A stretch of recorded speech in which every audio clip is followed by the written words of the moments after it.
we started working on Seasons of the Road through that same timeline, and then the revolution started in Sudan. And the first track, Men Ana, was written on that. So what we do is we provide funding inside Sudan for places that are cut off from international aid of any kind. So we don't tell them what to do with the money. We just find the people doing the right work in the right place, and we send them the money. Welcome to the Rhythm of Rebellion, where we speak with performing artists using their craft to bring justice, healing, and transformation into our world. I'm your host, Taína Asili, a singer and interdisciplinary artist creating at the intersection of love and liberation for more than 30 years. Today's guest is the brilliant Alsarah, a Sudanese-born singer, songwriter, and founder of Alsarah and the Nubatones, known for creating a genre she calls East African retro pop. Her music, shaped by migration, exile, and revolution, tells powerful stories of identity and displacement through rich sonic landscapes. She's also the co-founder of Sunduq Al Sudan, a mutual aid initiative supporting grassroots efforts in Sudan. And I'm really grateful you're here as we step into this next chapter of the podcast, which is now both in audio and video form. And I also want to just take a moment and acknowledge that as I talk to you right now, we're living through a critical time in this country and in our shared humanity. And that's why this podcast matters so deeply to me, because I really believe that art is more than just expression. It's a part of our legacy of resistance. It's a force that carries us through oppression and points us to liberation. And I strongly believe that creativity is something that we're all born with, something that we desperately need to tap into, especially now. There are folks, though, who spent their lives learning how to use that power, shaping their craft with intention and care. And those are the folks that I want to bring to you here. My hope is that this podcast feeds your spirit and sense of purpose. Whether you're a performing artist looking to deepen your work, an organizer using art to reach people, or someone just longing to reconnect with your own creativity, this space is for you. And if this episode moves you, I invite you to like, subscribe, and share so we can uplift these powerful voices. Now, I want to share a little context. We actually recorded this interview back in 2025 when I was planning to launch a new season. But then I received a vision that I just couldn't ignore, and that was the Fever Pitch pilgrimage. So in September, after months of training, I walked more than 150 miles from Albany to Brooklyn, arriving in New York during New York Climate Week, with a call for climate justice and collective liberation. I'm going to share more about that journey in a future episode, but right now, I want to bring us back to this rich, timely, and powerful conversation. Hello, hello. Welcome to the show, Alsarah. It's so beautiful to have you here. This has been a long time coming for me, wanting to have you on the show. So thank you so much for being here. Oh, it's my pleasure. Thank you for having me, Taína. It's always such an amazing thing to be in your space, your light, your energy, and all that you are building. I feel the same. I feel the same. And actually, as we get started, I wanted to start with that reflection, because one of the things that has really taken me about you as a person, as an artist, I have two memories, like distinct memories of getting to witness your artistry on stage. We did Carnegie Hall with Tushy Regan and this beautiful event together on migration. But the one that I really sit with was not when I was with you on a stage, but really when I got to sit in the audience and witness this magical moment. You were sharing the stage with Toshi again. You were sharing a song, and this was in New York. And it was, I can't even tell you, I was in a room, there's hundreds of people, and I felt like it was me and you in this space, the intimacy and the depth. And it felt like something cosmic. It felt like it was intimate, but it was also grand and something that's living in the cosmos. And I remember you coming in and you were wearing something, you always wear something beautiful. You were wearing something beautifully sparkly. And so you had almost like mirrors on the fabric. And so it was shining off really like you were some galactical, diosa, goddess. It was just so beautiful. And then your voice coming in and channeling something that I had never heard before. Never heard. I love your music. I listen to your music, but in this moment, I had never heard channeling like that before. And I felt so deeply connected to myself and my connection to the universe. And your sound is really just like that. It is just so unique, so deep. It's rooted to the earth, rooted to your culture, but also something so expansive and infinite. And so I would love to understand more about the birth of your sound.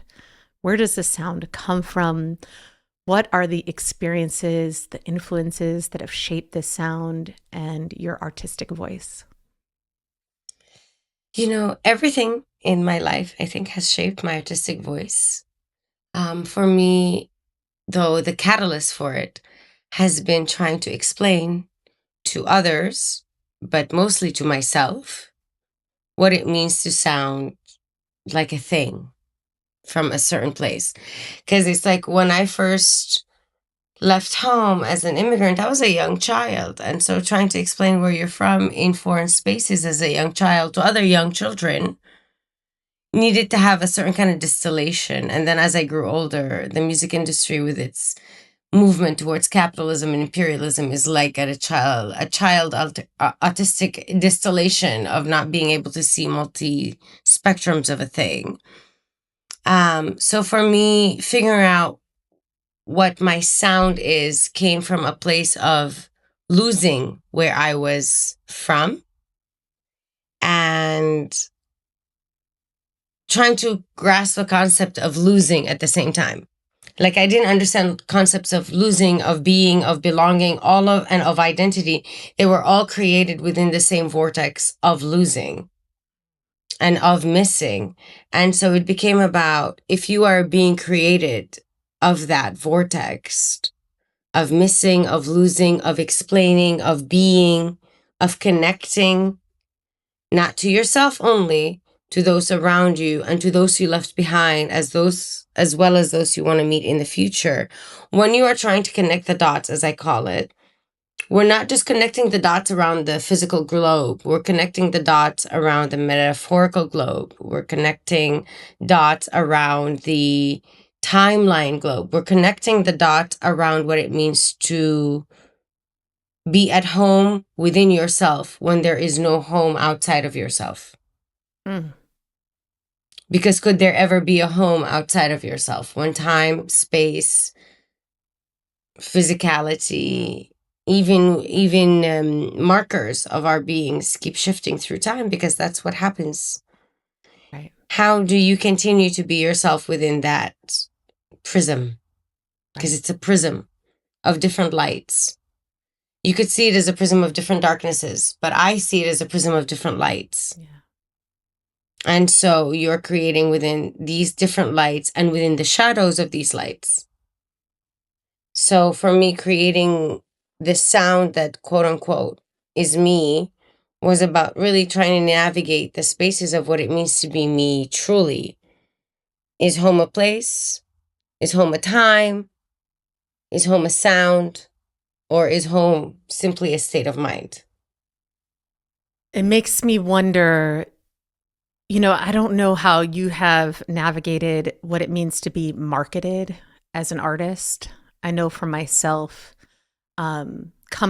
descending from a particular cultural group as a Puerto Rican, as a Puerto Rican, I have really navigated through being boxed into what it means. Like, what genre are you? What sound are you? What style are you?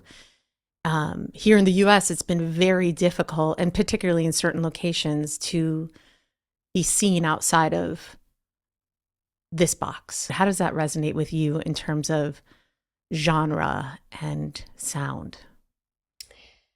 I don't believe in genre in general, but I also believe in genre in terms of self-definition. I believe in self-definition. We define who we are.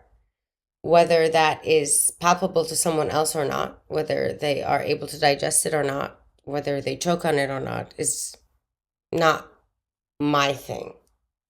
It's somebody else's vision of me. And this has not happened to me within purely the context of the West. It's also happened to me within the context of my Sudanese-ness as a third culture kid, as a diaspora kid who grew up half of their life there and then the other half elsewhere, and how I carry both with me and find both to be extremely true. So the boxing hasn't only happened from the outside gaze, it's also happened from an inside gaze that looked at me as an outsider. So this inside-outsider dichotomy and who gets to be what, for me, is always about who do you give the power to define you as what. And that is not strictly within the power of the West, because I'm just like, no, you've defined industrialization of a certain thing.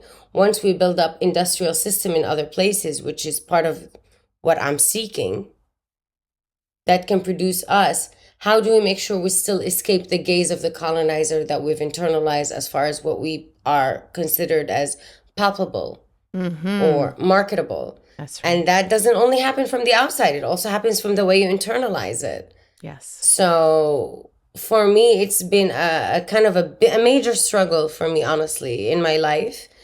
But then at the end of the day, I take recluse in the fact that I come from a long line of displaced people.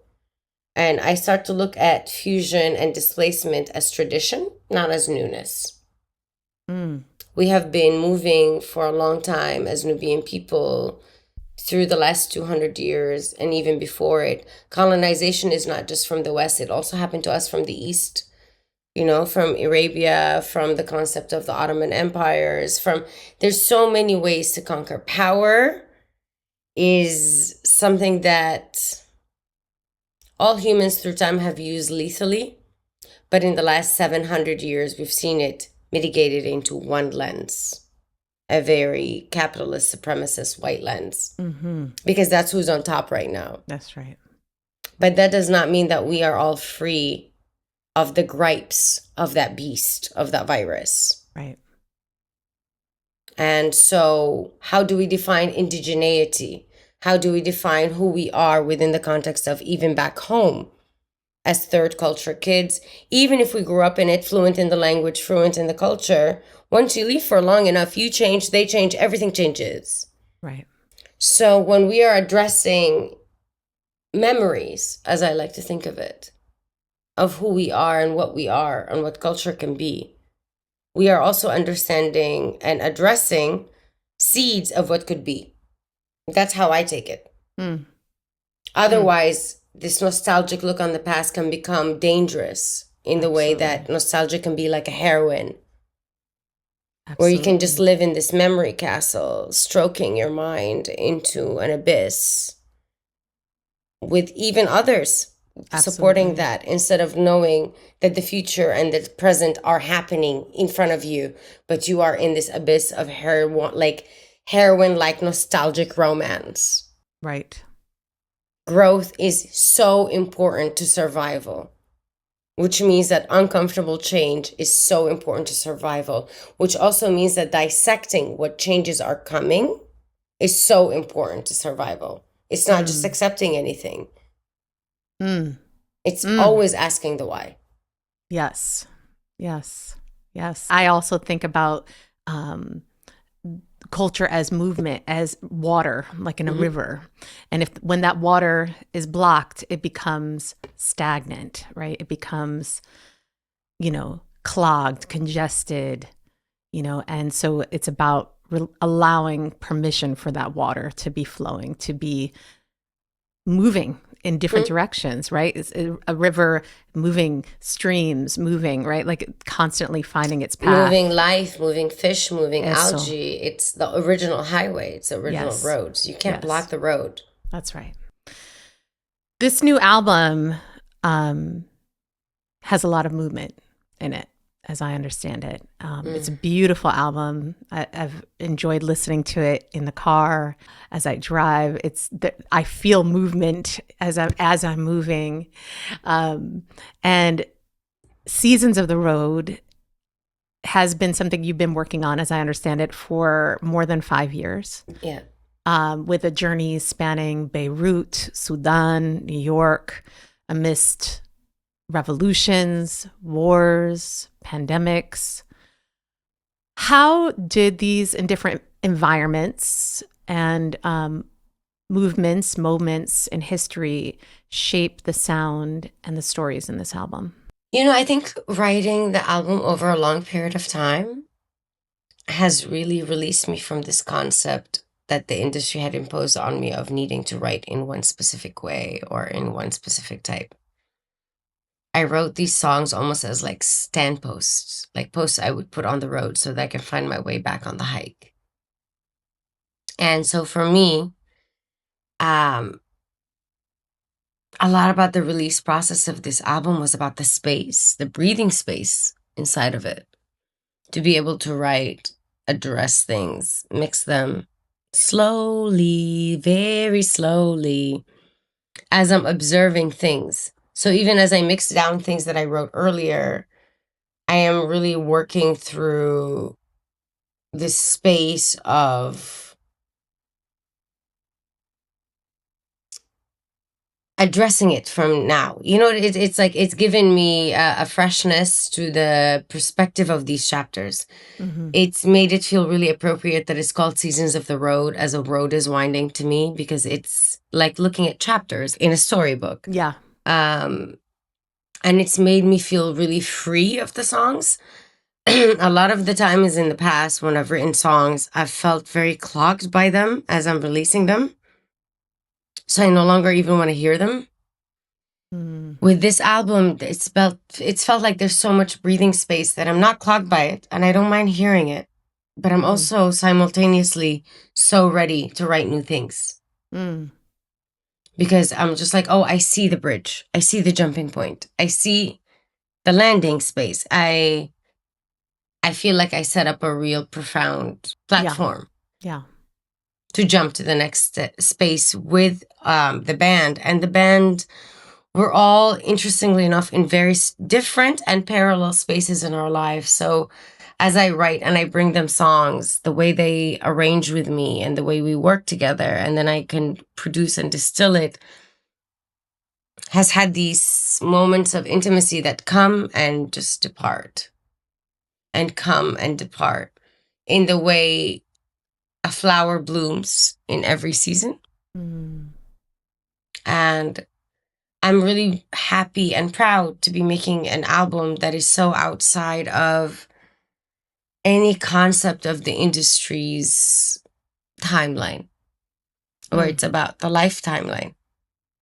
Can you take us a little bit on that timeline, a snapshot starting maybe coming 5 years back in Beirut, moving as your journey went on, a little snapshot on that road? What did that look like?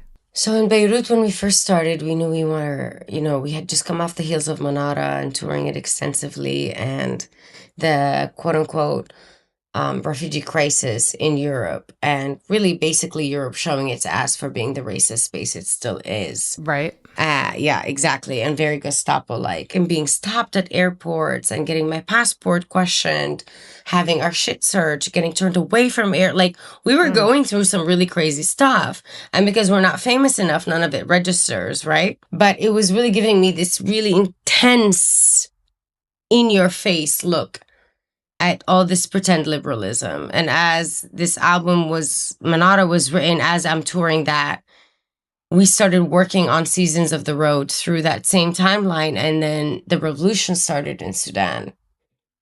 And the first track, Men Ana, was written on that. And we had all these seeds, sound bites that we developed when we were in Beirut. As we were watching Beirut go through its continuous revolution and reevaluation and destruction. Beirut, oh my God. And we were there right at the heels of the first Beirut Pride, actually. We were there to support our friends from Mashur Leila. And the entire event got shut down within one day. We did one show and then everything got shut down for the week.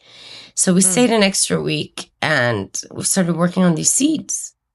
And then we traveled and I wanted to shoot Manana because it was one of the first birth things that came out in Sudan as a reflection of where it came from, thinking we would finish the album within that year. And then COVID shut us down. So we continued to work and we continued to write, and then we finished it in New York. But this album really kind of had its journey. Wow. You mentioned Manana, which as one of those songs that you were in Beirut when you were writing that, right? I was in Beirut while I was writing that, watching the revolution happen in Sudan. So watching my friends get arrested in Beirut. Wow. The music video for the song is really gorgeous, really powerful. As I understand it, the song is an homage to the Sudanese revolution. How does this track reflect the larger themes of resistance and identity in Seasons of the Road? And also, what message of hope does it carry for those who are fighting for change? I think it reflects this moment of like, kind of like sticking down a stalk, like almost like the way people put down flags, but with no flags because flags are stupid. But like, where you're just like, this is the first post on this road. This is, kilometer 0. Right. Manana means who am I? And it's like, who am I if I do not wait for you, if I do not call for you, if I do not fight for you, if you do not let the hands of time turn for you? Like, who am I if I'm not waiting on those things for you, no matter what you do? And so to take that as, to me, the post of this album, to me has felt really true to the anchoring of how I'm navigating, watching the global spiraling that has been taking place, honestly, for 30 years. Right. But now, really, we're watching it funnel down into little tunnels. Right. Who am I if I'm not watching this happen? And then who am I if I don't sing to that and not have that be not something that kills me or keeps me stuck, but something that anchors me so I can rise. For me, my whole thing about the way I make music is that I'm not a traditional musician. I've studied traditional music. I am fluent in traditional music, but I'm not a traditional music in terms of the way I write. Right. I am someone who's inspired by traditional music and by folklore and by folk music because I believe it is past tense pop. Yeah. And so we are working towards a future sense pop that will become folk. It's one circle. Agreed. And so for me, it's really been about how do you distill your stories within these spaces of future and past pop. The revolution has always lived inside tradition. It's the story of survival. It's the story of moving to the next river. It's the story of finding the God of of everything. Right. Movement and migration are the most traditional forms of evolution. They're traditional. So to put borders that stop that, it's you trying to stop the flow of water, the flow of time, the flow of tradition. That's what's unnatural. That's right. That's right. I really love the way that you define movement and migration as tradition and the continuation of exploration of sound and identity as a part of that is the tradition. You also spoke to this particular moment in Sudan, this intensification that's happening in Sudan. I wanted to see if you could speak more to that. What do you want people to know about what is happening in Sudan? What impacts have happened as it relates to, many of us know that this recent administration has cut off international aid. The U.S. has cut off international aid and the impact that that's had in Sudan. And really, I would love to hear more about your mutual aid initiative and what is the work it's doing today. And also, if you could share how we can support that work that's happening?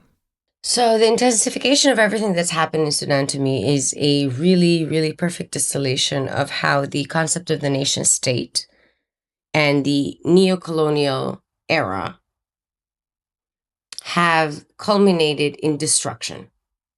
You are looking at a nation that was created out of multiple phases of colonization, from the Ottoman into the Anglo-Egyptian, into the British, into the modern day U.S.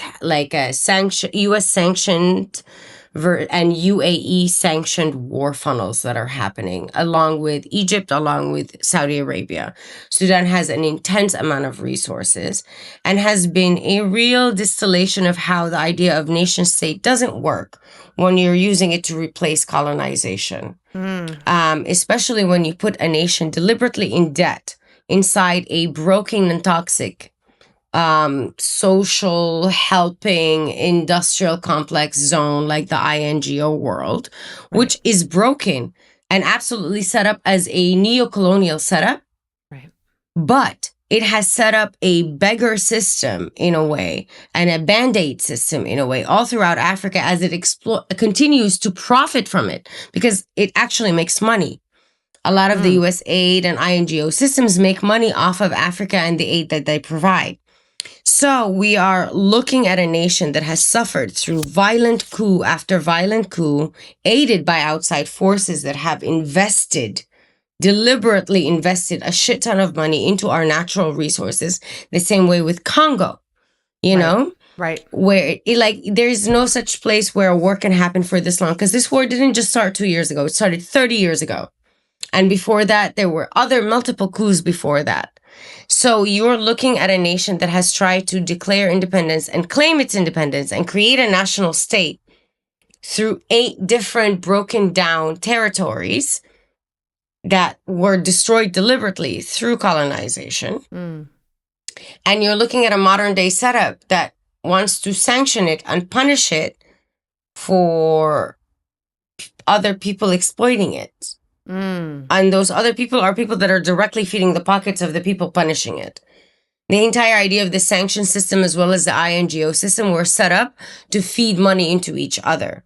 Right. And so now you're looking at a nation that, after the breaking down of US aid and the INGO system, which absolutely needed rehabilitation completely, but should not have been broken down in this way by a complete fascist system that is not there to fix anything, but morally there to make sure things continue to break down more, so you could take the majority of the, what is the word in English?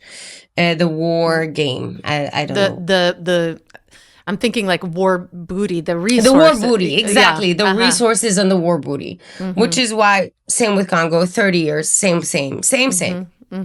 And so when you are watching what's happening in Sudan, this is not an internal destructioning at all. This is something that is absolutely fueled from the outside and needs the outside to keep fueling it in order for the outside to keep feeding from it. Which at first they tried to do in small bites, with one dictatorial government or another. But when you keep arming factions against each other, the destabilization that's happening in East Africa, it started on Somalia to me, it went to Eritrea, now it's in Sudan, it's in Congo. These are not things that are going to just be local to that region.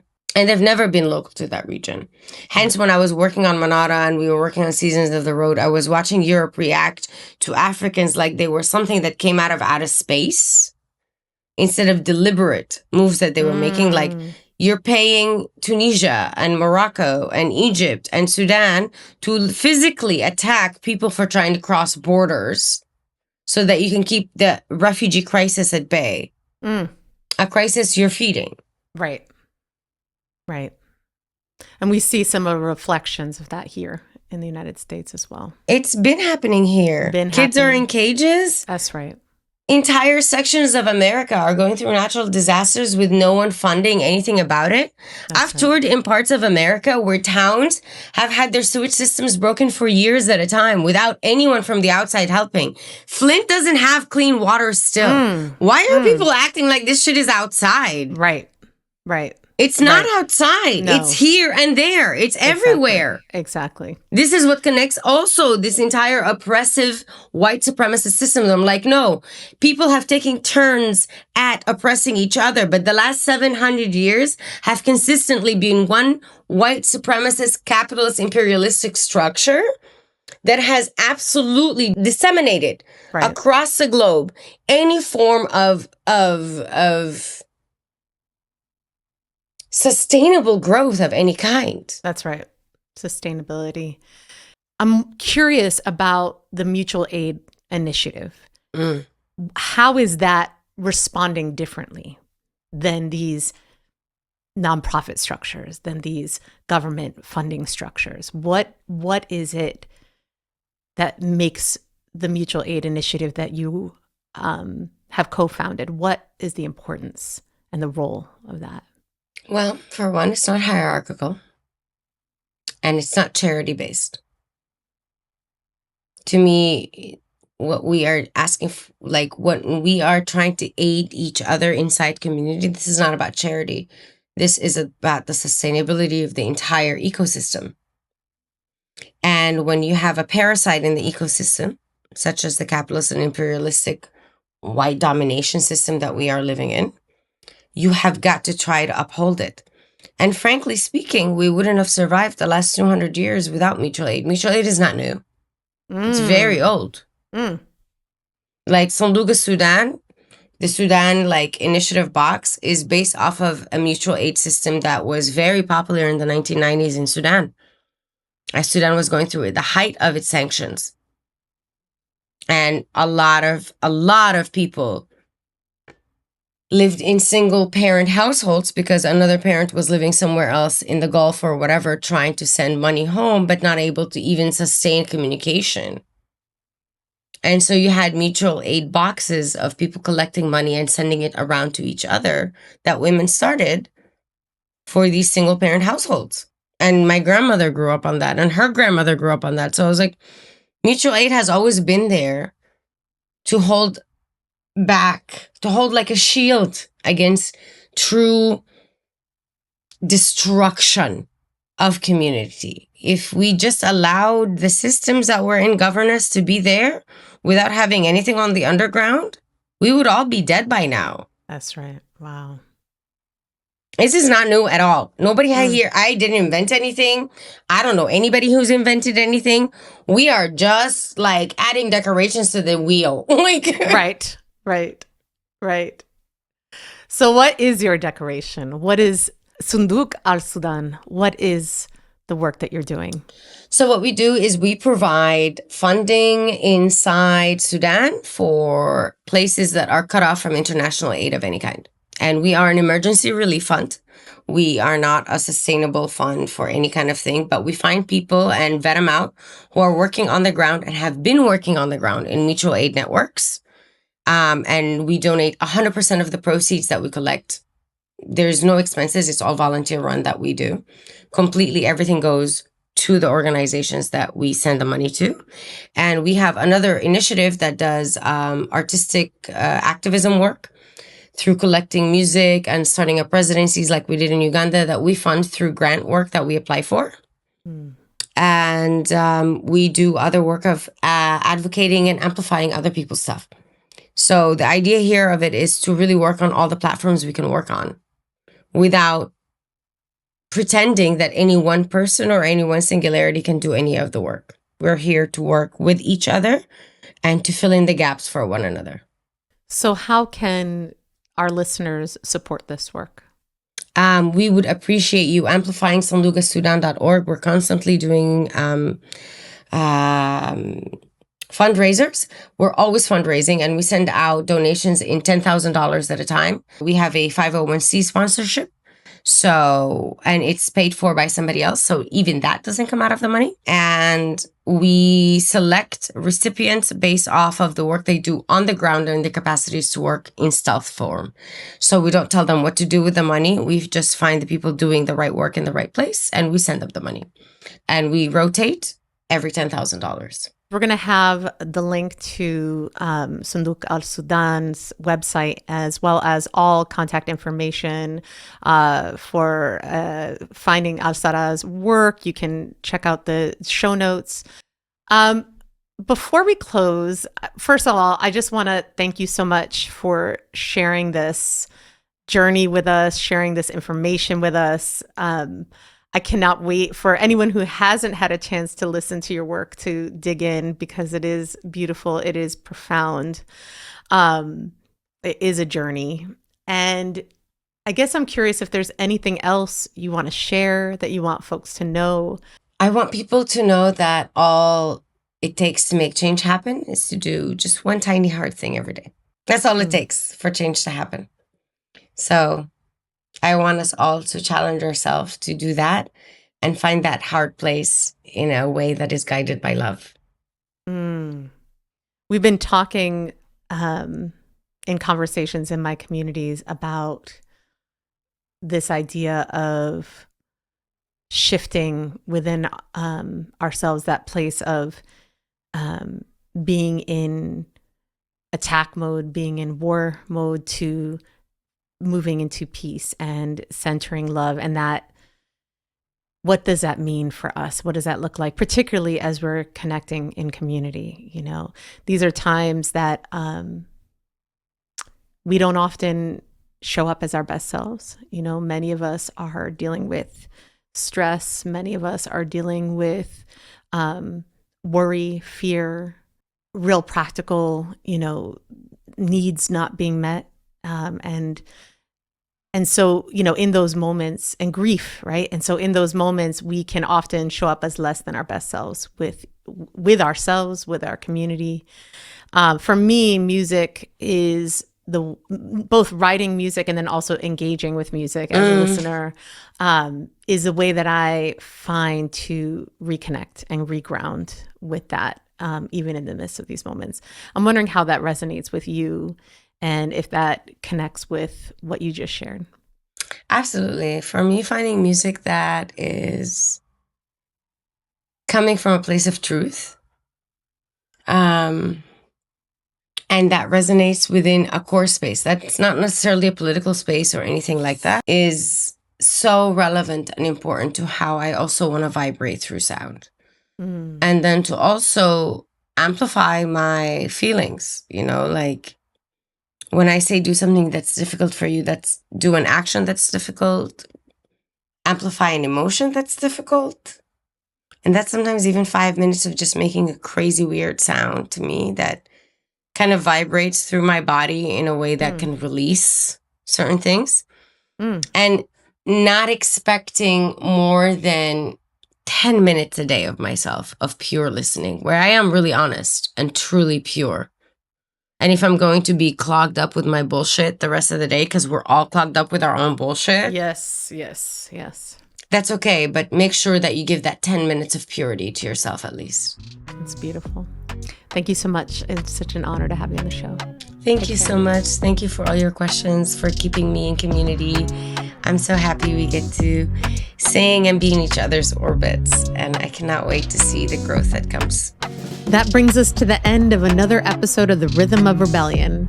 If you'd like to connect with Alsarah, you can find all of her information in the show notes, and you can find my info there as well, or at liberation.music. You can also find more information about my Patreon, which helps to bring my work for free or low cost to powerful grassroots organizing. And if you enjoyed this episode, please don't forget to like, subscribe, and leave your thoughts about the podcast. Until next time, peace, love, and liberation.